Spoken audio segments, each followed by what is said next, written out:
दोस्तों नमस्कार। आखिर जिस जिस क्षण का इंतजार भारतीय जनता पार्टी 2.5 महीने से कर रही थी, वो क्षण भारतीय जनता पार्टी के लिए आ गया। जिस मौके का इंतजार भारतीय जनता पार्टी कर रही थी, वो मौका भारतीय जनता पार्टी को मिल गया। जिस गलती का इंतजार नरेंद्र मोदी को था कि विपक्ष कोई गलती करे और भारतीय जनता पार्टी उस गलती पर, वो दर्द जो भारतीय जनता पार्टी लगातार 2.5 महीनों से देश की राजनीति में सह रही थी, नरेंद्र मोदी लज्जित हो रहे थे, भारतीय जनता पार्टी दबाव में थी, उन सब का चुन चुन कर बदला विपक्ष से लिया जा सके, वो मौका विपक्ष ने दे दिया। सोनिया गांधी ने दे दिया, राहुल गांधी ने दे दिया, 15 अगस्त को दे दिया। 15 अगस्त को दोस्तों तब दे दिया जब कांग्रेस मुख्यालय में आयोजित झंडोत्तोलन के अवसर पर वंदे मातरम के गायन के दौरान जिस प्रकार की बॉडी लैंग्वेज, जिस प्रकार का व्यवधान सोनिया गांधी के द्वारा खड़ा किया गया, ये वो मौका है दोस्तों भारतीय जनता पार्टी के लिए, नरेंद्र मोदी के लिए, कि 2027 का 5 राज्य का चुनाव फरवरी मार्च से लेकर अक्टूबर का गुजरात और हिमाचल का चुनाव ही नहीं, बल्कि भारतीय जनता पार्टी इसका लाभ 2029 तक उठाने वाली है।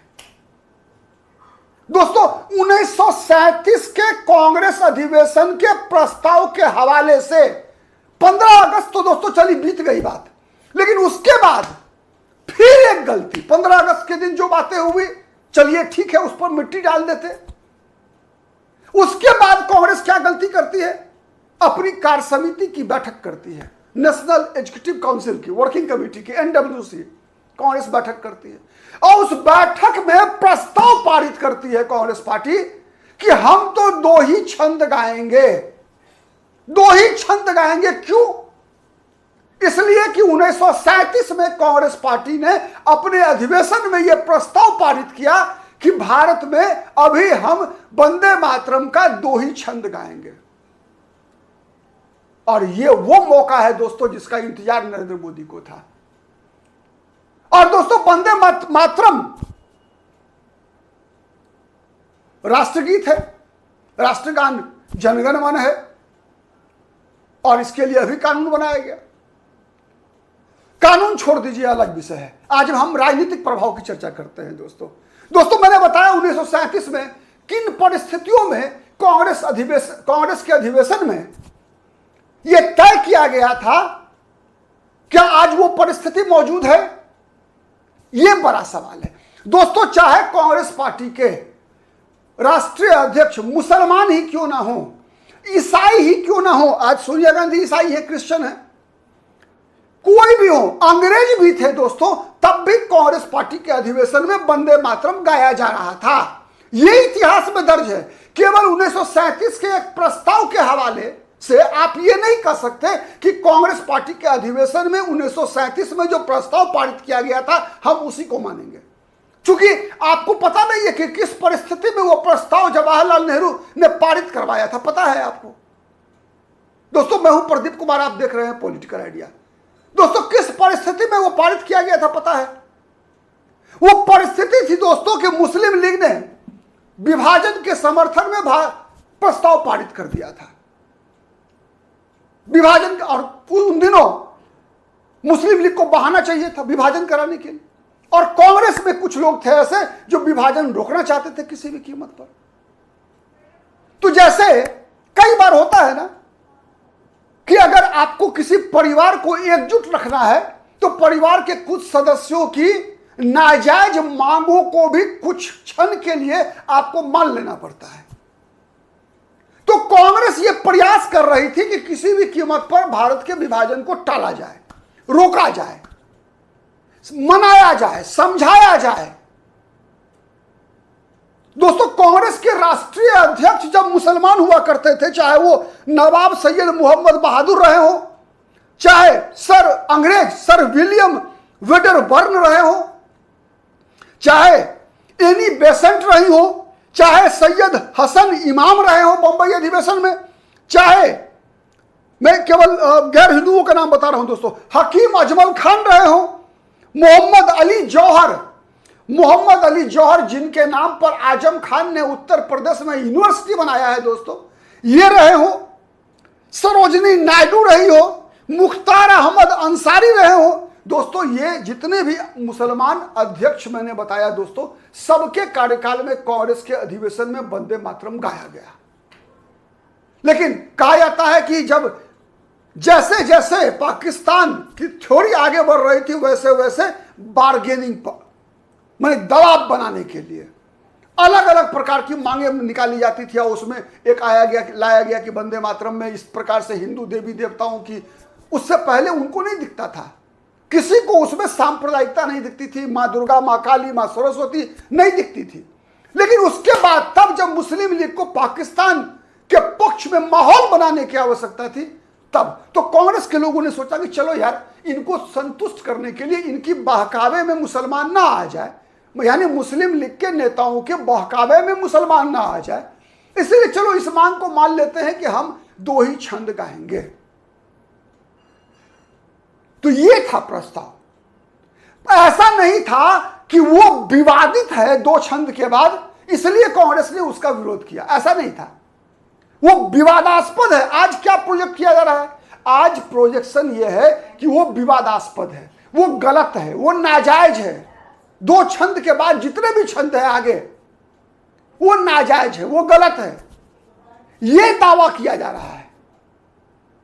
और प्रोजेक्ट ऐसे किया जा रहा है कि वो दमनकारी है, मुसलमानों के अस्तित्व पर वो संकट है। अगर मुसलमान दूसरा के छंद के बाद अगला 4 छंद गा लेगा अगर, तो मुसलमान नहीं रहेगा। ये बातें बताने का प्रयास किया जा रहा है, ये समझाने का प्रयास मैं कर रहा हूं दोस्तों। और यही बातें भारतीय जनता पार्टी आने वाले दिनों में देश की जनता को समझाने वाली है, ये बात मैं बता रहा हूं। और भारतीय जनता पार्टी को राष्ट्रवाद सूट करता है, चाहे आप 2019 का लोकसभा चुनाव हो, आप 2014 का लोकसभा चुनाव याद कीजिए ना दोस्तों। क्या हुआ था 2014 के लोकसभा चुनाव में? कांग्रेस पार्टी 44 पर क्यों सिमट गई थी? क्या उसके पीछे वो कानून बनाने की मंशा नहीं थी? वो आदेश सरकार का नहीं था? जिस प्रकार से दिल्ली के प्राइम लोकेशन पर जमीनों को 123 प्लॉट को डीनोटिफाई कर दिया सरकार ने, जिससे कि वो जमीनें वक्फ बोर्ड को दी जा सके। वो तो कहिए कि नरेंद्र मोदी तुरंत सत्ता में आ गया, वरना लुटियन जोन की भी जमीन है, लुटियन जोन की जमीन सहित 123 प्राइम लोकेशन की प्रॉपर्टी, जो कि अरबों में थी दोस्तों, अरबों की जमीन। इस प्रकार से आदेश पारित किए गए, जिससे डीनोटिफाई कर दिया गया, जिससे कि वो जमीनें वक्फ बोर्ड को दी जा सके। किसको याद नहीं है दोस्तों, चाहे वो 2005 हो चाहे 2011 हो, धार्मिक लक्षित हिंसा विधेयक को पारित करने का प्रयास हुआ, 2005 में हुआ, 2011 में हुआ। तुष्टीकरण, धार्मिक आधार पर तुष्टीकरण, और ये विपक्ष करता हुआ अब फंस रहा है। क्या आवश्यकता थी कांग्रेस पार्टी को यह प्रस्ताव पारित करने की कि हम 2 ही छंद गाएंगे? क्या मिल जाएगा कांग्रेस पार्टी को? 2014 में ऐतिहासिक हार हुई थी, 44 लोकसभा सीट पर आ गई थी कांग्रेस। सोनिया गांधी ने ही एक कमेटी बनाई थी ना, fact finding committee, AK Antony committee. क्या रिपोर्ट था कि कांग्रेस हिंदू विरोधी दिखती है। तो कांग्रेस आज वंदे मातरम के 4 छंदों का इसलिए विरोध नहीं कर रही है क्या कि उसमें हिंदू देवी देवताओं का वर्णन है? हिंदू देवी देवताओं का वर्णन है दोस्तों। 1937 का प्रस्ताव जो पारित हुआ था, वो क्यों हुआ था? इसलिए हुआ था कि चलो इस देश में मुसलमान नाराज हैं वंदे मातरम से, तो हम उनको नहीं मानते। तो मुसलमान तो नाराज होकर भी तो अपना देश ले लिया ना। मुसलमानों ने धर्म के आधार पर अपना हिस्सा तो ले लिया। तो यह बात कहने का मौका बीजेपी को दे रही है ना कांग्रेस पार्टी फिर से एक बार। फिर से एक बार बीजेपी को वहां 37 से लेकर अब तक का इतिहास देश की जनता को, उत्तर प्रदेश की जनता को, उत्तराखंड, पंजाब जैसे राज्यों में बीजेपी बताने के लिए मौका दे दिया ना कांग्रेस पार्टी ने। कांग्रेस ने वो मौका दिया ना कि अब बीजेपी बताएगी कि भाई आपने 37 में जो प्रस्ताव पास किया कि हम 2 ही छंद गाएंगे, बदले में तुम मत मांगो पाकिस्तान, भैया तुम्हारे साथ बराबरी का व्यवहार है, तुमको जो पसंद नहीं है हम नहीं करेंगे। लेकिन क्या उससे मान गए? तब भी उनकी जितनी आबादी थी उतनी जमीन तो ले ली ना उन्होंने, या नहीं लिया? तो जब ले लिया तो फिर वो प्रस्ताव एग्जिस्ट कहां किया?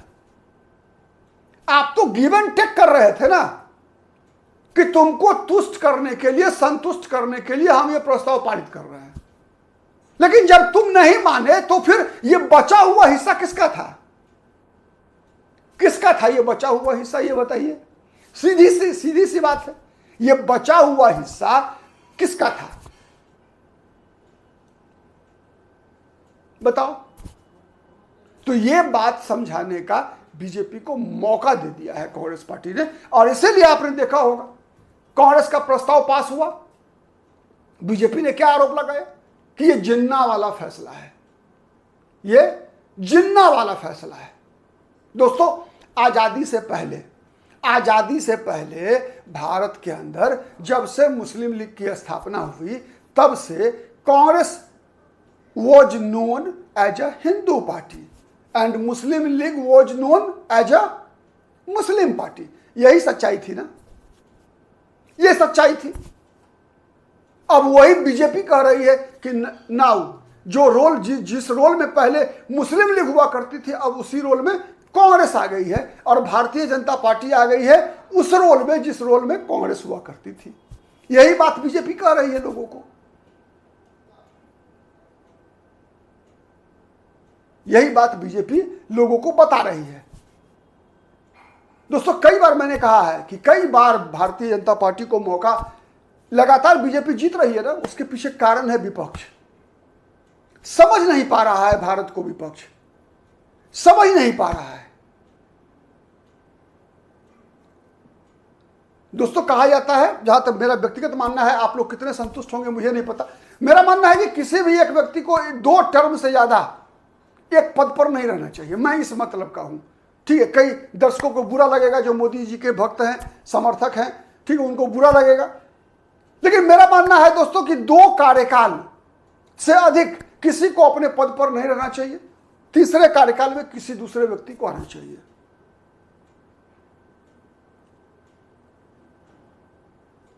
चाहे सत्ता किसी के हाथ में भी हो, चाहे वो प्रधानमंत्री का पद हो, चाहे वो मुख्यमंत्री का पद हो, चाहे कहीं भी जो टॉप पोस्ट है, वो 2 कार्यकाल से ज्यादा नहीं। यहां तक कि एक विधानसभा सीट पर लगातार कोई व्यक्ति 2 बार से ज्यादा, उसको टिकट भी नहीं मिलना चाहिए पार्टी का, और कानून बनाकर रोक देना चाहिए।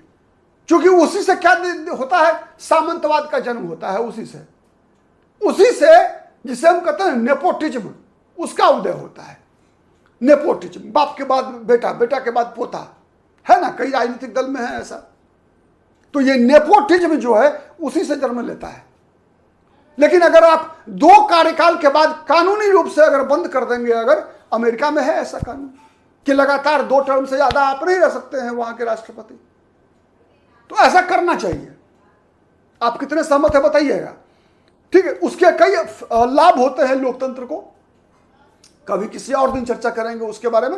होता क्या है कि जब कोई व्यक्ति लंबे समय से एक ही पद पर रहता है तो उसके अंदर भी वो जो कुछ कर जाने का जज्बा होता है ना, वो कहीं ना कहीं कमजोर पड़ता है। मानव है ना, मनुष्य है हम लोग,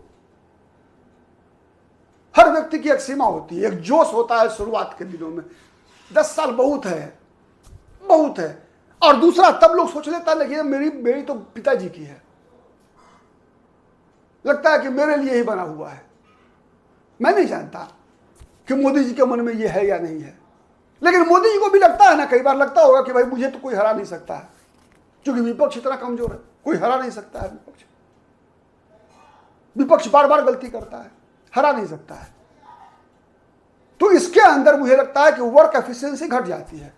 कोई व्यक्ति ज्यादा बेहतर करेगा जब उसे डर लगा रहता है कि नहीं, विपक्ष भी जितना अच्छा काफी मजबूत है विपक्ष, हर वक्त उसकी कुर्सी खतरे में होनी चाहिए।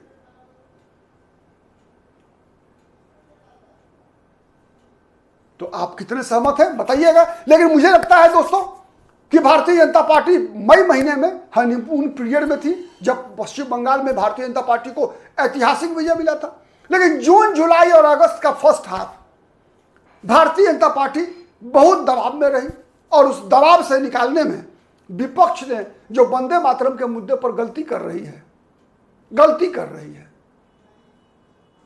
बड़ी भूमिका निभाएगा।